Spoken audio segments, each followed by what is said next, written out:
안녕하세요, 여러분. 오늘은 정말 많은 분들이 공감하실 주제로 이야기해 보려고 합니다. 바로 하는 일이 잘 안 될 때, 계속 막히고 실패가 반복될 때, 우리가 꼭 기억해야 할 하나님의 말씀에 대해서 말입니다. 사업이 안 되고, 취업이 안 되고, 승진이 막히고, 인간관계가 꼬이고, 아무리 노력해도 결과가 따라주지 않을 때 우리는 절망하기 쉽습니다. 그럴 때 하나님께서 성경을 통해 주신 특별한 약속들이 있습니다. 오늘 세 가지 말씀을 통해 그 비밀을 함께 발견해 보겠습니다. 첫 번째 말씀은 시편 37편 23절부터 24절입니다. 여호와께서 사람의 걸음을 정하시고 그의 길을 기뻐하시나니 그는 넘어지나 아주 엎드러지지 아니함은 여호와께서 그의 손을 붙드심이라. 이 말씀은 우리의 걸음과 길에 대한 하나님의 주권을 보여줍니다. 여호와께서 사람의 걸음을 정하신다는 것은 우리의 인생 경로가 우연히 결정되는 것이 아니라는 뜻입니다. 하나님께서 우리 한 사람 한 사람의 발걸음을 친히 인도하고 계신다는 의미입니다. 그런데 여기서 중요한 것은 그의 길을 기뻐하시나니라는 부분입니다. 하나님은 단순히 우리를 조종하시는 것이 아니라 우리의 길을 기뻐하십니다. 우리가 선택하는 길, 우리가 추구하는 목표들을 하나님께서 기뻐하신다는 뜻입니다. 물론 이것은 하나님의 뜻에 합당한 길일 때를 말합니다. 그리고 핵심은 다음 구절입니다. 그는 넘어지나 아주 엎드러지지 아니함은 여호와께서 그의 손을 붙드심이라. 여기서 넘어진다는 표현이 흥미롭습니다. 하나님의 사람도 넘어질 수 있다는 것입니다. 실패할 수 있고, 좌절할 수 있고, 어려움을 만날 수 있습니다. 이것이 신앙의 현실입니다. 하나님을 믿는다고 해서 실패하지 않는 것이 아닙니다. 하지만 아주 엎드러지지 않는다고 했습니다. 넘어져도 다시 일어설 수 있다는 뜻입니다. 완전히 무너지지 않는다는 의미입니다. 그 이유는 여호와께서 그의 손을 붙드심이라고 했습니다. 실제로 다윗의 삶을 보면 이 말씀이 어떻게 실현되었는지 알 수 있습니다. 다윗은 사울왕의 미움을 받아 도망 다녀야 했고 압살롬의 반역으로 왕좌에서 쫓겨나기도 했으며 밧세바 사건으로 큰 죄를 짓기도 했습니다. 수많은 실패와 좌절이 있었습니다. 하지만 매번 다시 일어설 수 있었습니다. 하나님께서 그의 손을 붙들어 주셨기 때문입니다. 이것이 바로 하나님의 사람들이 가진 특권입니다. 오늘날 우리도 마찬가지입니다. 사업이 실패해도, 취업이 안 되어도, 승진에서 밀려도 우리는 아주 엎드러지지 않습니다. 왜냐하면 하나님께서 우리의 손을 붙들고 계시기 때문입니다. 중요한 것은 우리의 시각을 바꾸는 것입니다. 일시적인 실패를 인생 전체의 실패로 보지 말고 하나님의 더 큰 계획 안에서 하나의 과정으로 봐야 합니다. 하나님께서 우리의 걸음을 정하시고 우리의 길을 기뻐하신다면 현재의 어려움도 그 길 위의 한 부분일 뿐입니다. 두 번째 말씀은 잠언 16편 3절입니다. 너의 행사를 여호와께 맡기라. 그리하면 내 경영하는 것이 이루어지리라. 이 말씀은 성공의 비결에 대한 하나님의 공식과 같습니다. 여기서 행사를 맡긴다는 것은 원어로 갈랄인데 이는 굴린다, 던진다는 뜻입니다. 마치 무거운 짐을 굴려서 다른 곳으로 옮기는 것처럼 우리의 모든 계획과 일들을 하나님께 완전히 맡기라는 의미입니다. 우리가 일이 잘 안 될 때 가장 많이 하는 실수는 무엇일까요? 바로 더 많이 걱정하고, 더 많이 애쓰고, 더 많이 조급해하는 것입니다. 밤잠을 못 이루며 계획을 세우고 이 방법 저 방법을 다 시도해보면서 스스로를 지치게 만듭니다. 하지만 하나님의 방법은 다릅니다. 맡기라고 하십니다. 내려놓으라고 하십니다. 모든 염려와 걱정, 계획과 결과까지도 하나님께 온전히 맡기라고 말씀하십니다. 그런데 여기서 오해하면 안 되는 것이 있습니다. 맡긴다는 것이 아무것도 하지 않는다는 뜻은 아닙니다. 우리가 해야 할 최선은 다하되 그 결과에 대한 염려와 조급함을 하나님께 맡기라는 뜻입니다. 내 경영하는 것이 이루어지리라는 약속도 주목해야 합니다. 여기서 경영하는 것은 우리의 계획, 우리의 뜻을 의미합니다. 하나님께 맡기면 하나님의 뜻만 이루어지는 것이 아니라 놀랍게도 우리의 선한 계획들도 함께 이루어진다는 것입니다. 이것은 하나님께서 우리의 마음에 선한 소원을 두시기 때문입니다. 시편 37편 4절에서 또 여호와를 기뻐하라 그가 내 마음의 소원을 내게 이루어 주시리로다 라고 한 것처럼 하나님을 기뻐하는 사람의 마음에는 하나님께서 기뻐하시는 소원들이 생기게 됩니다. 솔로몬이 이 잠언을 쓸 때 그는 이스라엘의 가장 지혜로운 왕이었습니다. 그의 지혜와 부는 전 세계에 알려져 있었습니다. 그런 그가 성공의 비결로 제시한 것이 바로 여호와께 맡기는 것이었습니다. 인간적인 노력이나 지혜보다 하나님을 의지하는 것이 더 중요하다는 뜻입니다. 현실적으로 적용해보면 이렇습니다. 새로운 프로젝트를 시작할 때, 시험을 준비할 때, 이직을 고려할 때, 사업을 계획할 때 먼저 하나님께 기도로 맡기는 것입니다. 하나님, 이 일이 당신의 뜻이라면 형통하게 해주시고 아니라면 막아주세요 라는 마음으로 시작하는 것입니다. 그리고 과정에서 어려움이 생기거나 예상과 다른 상황이 벌어져도 초조해하지 않는 것입니다. 하나님께 맡겼으니 하나님께서 가장 좋은 때에 가장 좋은 방법으로 이루어 주실 것이라고 믿고 기다리는 것입니다. 많은 성공한 기업인들과 사역자들이 이 원리를 간증합니다. 자신의 능력을 의지할 때는 계속 막혔는데 하나님께 완전히 맡기고 나서부터 놀라운 일들이 일어났다고 말합니다. 문이 열리고 사람들이 도와주고 예상치 못한 기회들이 생겼다는 것입니다. 세 번째 말씀은 전도서 3편 1절부터 8절, 그 중에서도 특히 1절과 11절입니다. 범사에 기한이 있고 천하 만사가 다 때가 있나니 하나님이 모든 것을 지으시되 때를 따라 아름답게 하셨고 또 사람들에게는 영원을 사모하는 마음을 주셨느니라. 그러나 하나님이 하시는 일의 시종을 사람이 측량할 수 없느니라. 이 말씀은 타이밍에 대한 하나님의 지혜를 보여줍니다. 범사에 기한이 있고 천하 만사가 다 때가 있다는 것은 모든 일에는 하나님께서 정하신 최적의 때가 있다는 뜻입니다.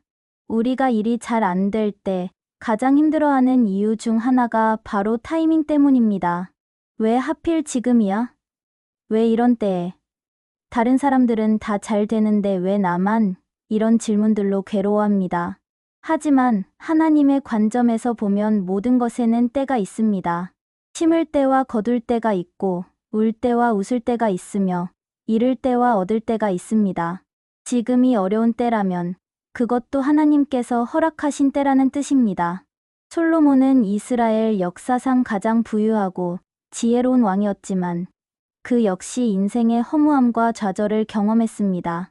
전도서는 바로 그런 경험에서 나온 지혜의 말씀입니다.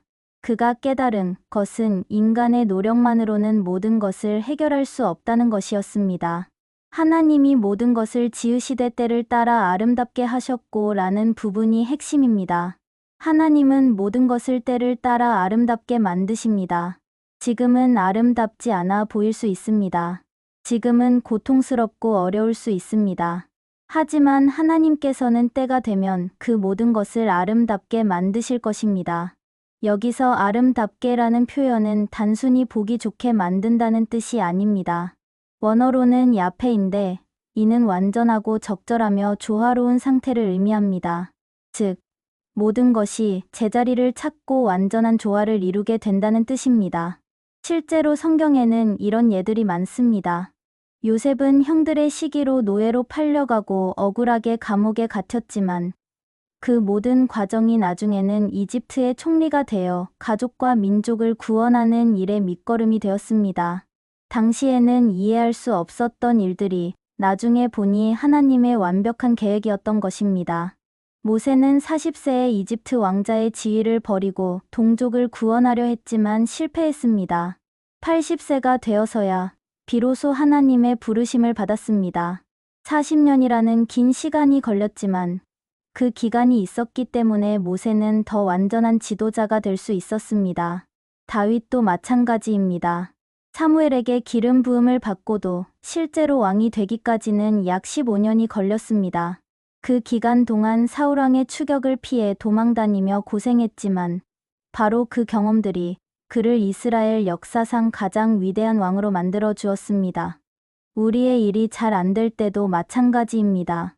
지금이 어려운 때라면 그것은 하나님께서 더 좋은 때를 준비하고 계시기 때문일 수 있습니다. 지금의 실패가 나중에 더 큰 성공을 위한 준비 과정일 수 있습니다. 지금의 좌절이 우리를 더 겸손하고 지혜로운 사람으로 만들어주는 훈련일 수 있습니다. 그러므로 우리는 조급해하지 말아야 합니다. 하나님의 때를 믿고 기다려야 합니다. 그리고 기다리는 동안에도 최선을 다해야 합니다. 준비하고 배우고 성장해야 합니다. 그러면 하나님께서 정하신 때에 모든 것을 아름답게 이루어 주실 것입니다.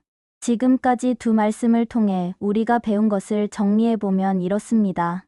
하나님께서 우리의 걸음을 정하시고 우리의 손을 붙드심으로 우리는 넘어져도 아주 엎드러지지 않습니다. 그리고 하나님께서는 모든 것을 때를 따라 아름답게 하심으로 지금의 어려움도 나중에 아름다운 결과를 위한 과정입니다.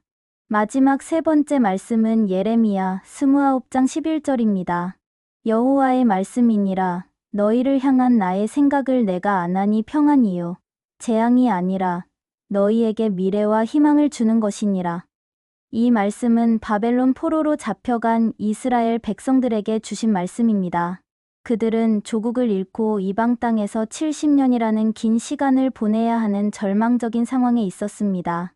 모든 것이 끝난 것처럼 보였고 미래에 대한 희망을 찾기 어려운 상태였습니다. 바로 그런 상황에서 하나님께서 주신 말씀이 이것입니다. 너희를 향한 나의 생각을 내가 아나니 라고 하셨습니다. 하나님께서는 당신의 백성들을 향한 계획이 있으시다는 것입니다. 그리고 그 계획은 평안이요 재앙이 아니라고 하셨습니다. 여기서 평안이라는 말은 히브리어로 샬롬입니다. 이는 단순한 평온함을 의미하는 것이 아니라 완전함, 온전함, 충만함을 의미합니다. 하나님께서 우리를 향해 가지고 계신 계획은 우리를 완전하고 온전하게 만드시는 것이라는 뜻입니다. 재앙이 아니라는 표현도 중요합니다. 우리가 겪는 어려움들이 하나님의 진노나 벌이 아니라는 뜻입니다. 때로는 우리가 일이 잘 안 될 때 하나님께서 나를 미워하시나? 내가 죄를 지어서 벌을 받는 건가? 하는 생각을 할 수 있습니다. 하지만 하나님의 마음은 그렇지 않습니다. 그리고 가장 중요한 부분인 너희에게 미래와 희망을 주는 것이니라입니다. 하나님의 계획의 최종 목적은 우리에게 미래와 희망을 주시는 것입니다. 현재가 아무리 어둡고 절망적이어도 하나님께서는 우리에게 밝은 미래와 확실한 희망을 예비해 두고 계십니다. 여기서 미래는 히브리어로 아하리트인데 이는 끝, 결말, 최후라는 의미입니다. 즉, 우리 인생의 최종 결말은 좋을 것이라는 약속입니다. 지금은 중간 과정일 뿐이고 최종 결과는 반드시 좋을 것이라는 하나님의 보장입니다. 희망은 히브리어로 티크바인데 이는 기대, 소망, 확신을 의미합니다. 단순한 막연한 희망이 아니라 확실한 근거가 있는 소망을 의미합니다. 그 근거는 바로 하나님의 신실하심과 능력입니다. 역사를 보면 하나님께서 이 약속을 지키셨습니다. 바벨론 포로 70년 후에 이스라엘 백성들은 고국으로 돌아왔고 성전을 재건했으며 다시 번영을 누렸습니다. 절망적이었던 상황이 하나님의 때에 완전히 회복되었습니다. 개인적으로도 마찬가지입니다. 지금 여러분의 상황이 어떠하든 하나님께서는 여러분을 향한 선한 계획을 가지고 계십니다. 그 계획은 평안이며 재앙이 아니며 여러분에게 미래와 희망을 주시는 것입니다. 때로는 그 과정이 우리가 생각했던 것보다 오래 걸릴 수 있습니다. 때로는 우리가 예상했던 것과는 다른 방향으로 흘러갈 수 있습니다. 하지만 한 가지는 확실합니다. 하나님의 계획은 항상 우리에게 최선입니다. 이제 세 말씀을 종합해서 실제적인 적용점들을 나눠보겠습니다. 첫째, 일이 잘 안 될 때 우리는 혼자가 아니라는 사실을 기억해야 합니다. 하나님께서 우리와 함께 하시고 우리의 손을 붙들고 계십니다. 넘어져도 아주 엎드러지지 않습니다. 둘째, 모든 계획과 염려를 하나님께 맡겨야 합니다. 우리가 할 일은 최선을 다하는 것이고 결과는 하나님께 맡기는 것입니다. 그러면 하나님께서 우리의 경영하는 것을 이루어 주십니다. 셋째, 하나님의 타이밍을 신뢰해야 합니다. 지금이 어려운 때라면 그것은 하나님께서 더 좋은 것을 준비하고 계시기 때문입니다. 모든 것을 때를 따라 아름답게 만드실 것입니다. 구체적인 실천 방법들을 제안해 드립니다. 매일 아침 이 세 말씀 중 하나씩 묵상하며 하루를 시작하시기 바랍니다. 어려운 일이 생길 때마다 이 말씀들을 기억하고 고백하시기 바랍니다. 그리고 무엇보다 기도로 모든 것을 하나님께 맡기시기 바랍니다. 또한 감사의 마음을 잃지 마시기 바랍니다. 지금의 어려움도 나중에 돌아보면 하나님의 은혜였다고 고백하게 될 것입니다. 요셉이 형들에게 당신들은 나를 해하려 하였으나 하나님은 그것을 선으로 바꾸사라고 말한 것처럼 우리도 언젠가는 같은 고백을 하게 될 것입니다. 마지막으로 인내하시기 바랍니다. 하나님의 때는 우리의 때와 다를 수 있습니다. 하지만 하나님의 때가 항상 최선입니다. 너무 일찍도 너무 늦지도 않은 가장 완벽한 때에 하나님께서는 모든 것을 이루어 주십니다. 지금 일이 잘 안 되어서 힘드신 모든 분들에게 이 말씀이 큰 위로와 힘이 되기를 바랍니다. 하나님께서 여러분의 걸음을 정하시고 여러분의 손을 붙들고 계시며 여러분을 향한 선한 계획을 가지고 계십니다. 포기하지 마시고 절망하지 마시며 하나님의 때를 기다리시기 바랍니다. 반드시 때가 되면 하나님께서 모든 것을 아름답게 이루어 주실 것입니다. 여러분 모두에게 하나님의 크신 축복이 임하기를 간절히 기도합니다. 구독과 좋아요는 말씀 전파에 큰 힘이 됩니다. 감사합니다.